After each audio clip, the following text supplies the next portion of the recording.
Chapter 10.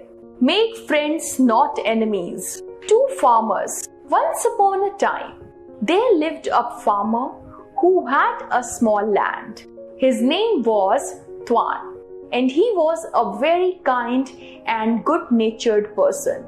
He lived in a hut on his land with his wife and children and earned by selling whatever crops he could produce on his small land. Tuan loved to help others. Whenever someone fell ill or needed something badly, he was there to help that person. If someone died in the village, he assisted the family members of the deceased person in whichever way he could. If anyone fell ill at night, he was right beside the village doctor to help him prepare the medicines and tend to the sick. There seemed to be none who hated this man. He appeared to be loved by one and all. But there was one person who hated him with all his heart. He was Juan, a neighbor of Tuan, who lived on the land next to him. A lazy person by nature, Juan hardly put in as much effort to cultivate his land as Tuan did to produce crops in his own.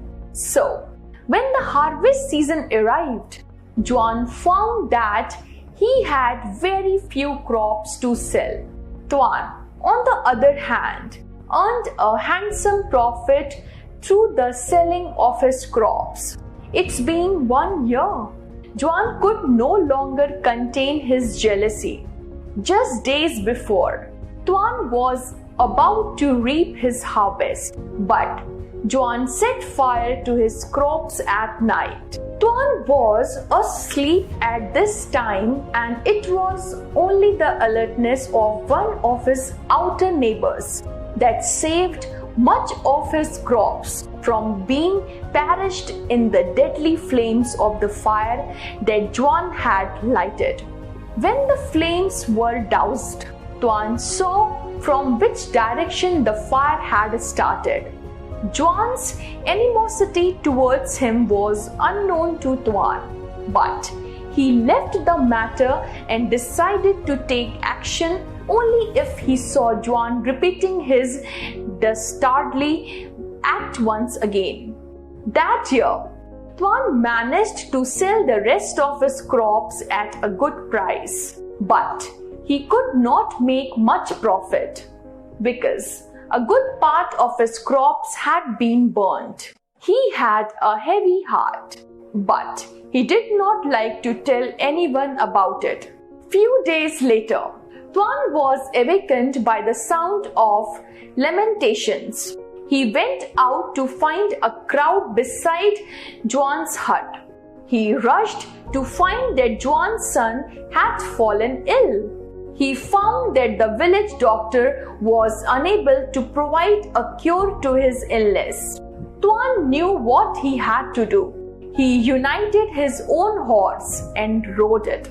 Then he rushed to the town that was 10 miles away and fetched a more experienced doctor who lived there. This doctor was able to guess the disease correctly and provide an exact cure for it. Within hours, the boy was found asleep soundly, and Tuan went with the doctor to take him back to the town.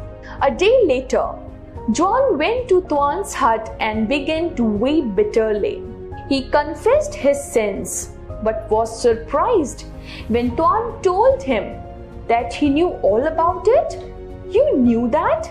I had set fire to your crops, and still you fetched the doctor for my son? Asked the astonished Juan. Tuan nodded and said, I did what I thought was right. Should I do wrong because you had done so? Juan stood up and embraced Tuan. Both men were in tears, and so were the others who stood by them. From that day, Juan changed himself. Within a year, he could produce much more crops in his land through his hard work. When the others asked him how he had changed so much, he only replied, "It was the goodness and love of Tuan that transformed me." How an enemy can become a friend. We all meet various people and learn how to handle the varying personality that are presented to us. Some of the people whom we understand and can identify to a certain extent become our friends, while the others whom we cannot relate to or have a serious clash of personalities become our enemies. Show your enemies the genuine respect that every human being deserves. Learn to think of them with compassion. Make every effort to know and understand them better as per their hopes, their fears, concerns, and aspirations. Don't cling to your own convictions. Examine them in light of your enemies' convictions with all sincerity you can muster. Invite your enemies to focus on issues. While focusing on the issues, suspend your convictions. Take a sober look at your enemies' goals and then evaluate them with fairness. Wherever possible, show kindness to your enemies. Do as much good as you can do for them. At least sincerely wish them well. For the rest, entrust yourself and your enemies to the great mystery of life that has assigned us such different and often opposing rules, and that will see us through if we play with love.